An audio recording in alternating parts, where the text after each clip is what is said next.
सिर्फ 5 मिनट का मदरसा कुरान और हदीस की रोशनी में 20 रमजानुल मुबारक। नंबर 1, इस्लामी तारीख। हजरत यूसुफ अलैहिस्सलाम। हजरत यूसुफ बिन याकूब बिन इसाक इब्राहिम बड़े मशहूर पैगंबर हैं। अल्लाह ताला ने उनकी शान में एक मुकम्मल सूरत सूरह यूसुफ के नाम से नाजिल की है, जिसमें उनकी जिंदगी के हालात और वाकियात अजीब अंदाज में बयान फरमाए हैं। कुरान करीम में 27 मरतबा उनका तज़किरा आया है। उनकी पैदाइश हजरत इब्राहिम अलैहिस्सलाम के तकरीबन 250 साल बाद इराक के शहर फद्दाम इरम में हुई। बचपन में ही वो अपने वालिद के साथ फलस्तीन यानी पैलेस्टाइन आ गए थे। उनके 11 भाइयों में बिन्यामिन के अलावा बाकी सब सौतेले भाई थे। हजरत याकूब अलैहिस्सलाम उनसे बेहद मोहब्बत करते थे।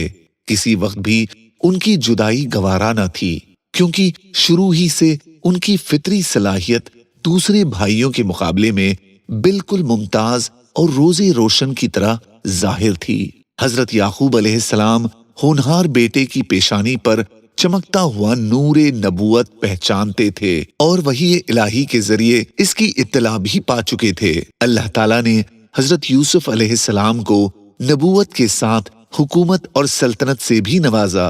नंबर 2, हुजूर सल्लल्लाहु अलैहि वसल्लम का मोजज़ा, थोड़ी सी खजूर में बरकत। हजरत नोमान बिन बशीर रज़ियल्लाहु अन्हुमा की बहन बयान करती है कि खंदक की खुदाई के मौके पर मेरी वालिदा उम्र बिनते रवाहा रज़ियल्लाहु अन्हा ने मुझे बुलाया और मेरे दामन में एक लब दोनों हथेली भरकर खजूरें दी और फरमाया, ये अपने वालिद और अपने मामू अब्दुल्ला बिन रवाहा को दे आओ।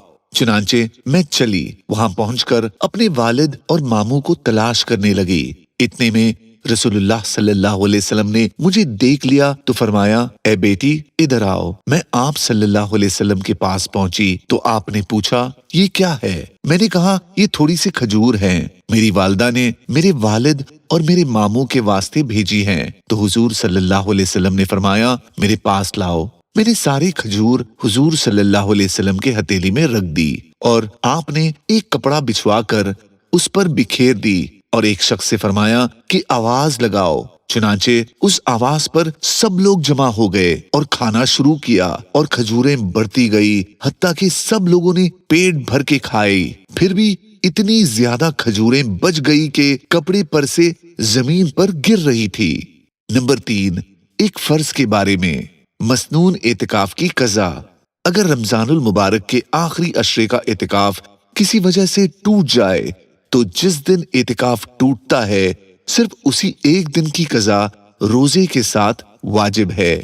नंबर 4, एक सुन्नत के बारे में, मुताल्लिकीन की खबरगिरी करना।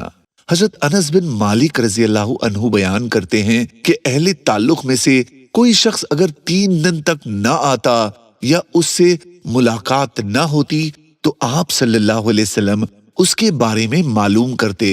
अगर वो बाहर सफर में होता तो उसके लिए दुआ करते, अगर वो मौजूद होता तो उससे मुलाकात फरमाते और अगर बीमार होता तो उसकी इयादत फरमाते। नंबर 5, एक अहम अमल की फजीलत, इस्तिग़फ़ार की बेशुमार बरकतें। रसूलुल्लाह सल्लल्लाहु अलैहि वसल्लम ने फरमाया, जो शख्स पाबंदी के साथ इस्तिग़फ़ार करेगा अल्लाह ताला हर तंगी में उसके लिए आसानी पैदा करेंगे, उसे हर गम से निजात दिलाएंगे और उसे ऐसी जगह से रिस्क पहुंचाएंगे जहां से उसको वहमो गुमान भी नहीं होगा। नंबर 6, एक गुनाह के बारे में, झूठ में बर्बादी है। रसूलुल्लाह सल्लल्लाहु अलैहि वसल्लम ने फरमाया, झूठ से बचो चाहे उसमें कामयाबी नजर आए, क्योंकि झूठ में बर्बादी ही बर्बादी है। नंबर 7, दुनिया के बारे में, अल्लाह की मदद किन चीजों से मिलती है? रसूलुल्लाह सल्लल्लाहु अलैहि वसल्लम ने फरमाया, बेशक अल्लाह ताला इस उम्मत की मदद कमजोरों की दुआ, इनकी नमाज और इनके इखलास के सबब करेंगे। नंबर 8, आखिरत के बारे में, अहले जन्नत का इस्तकबाल।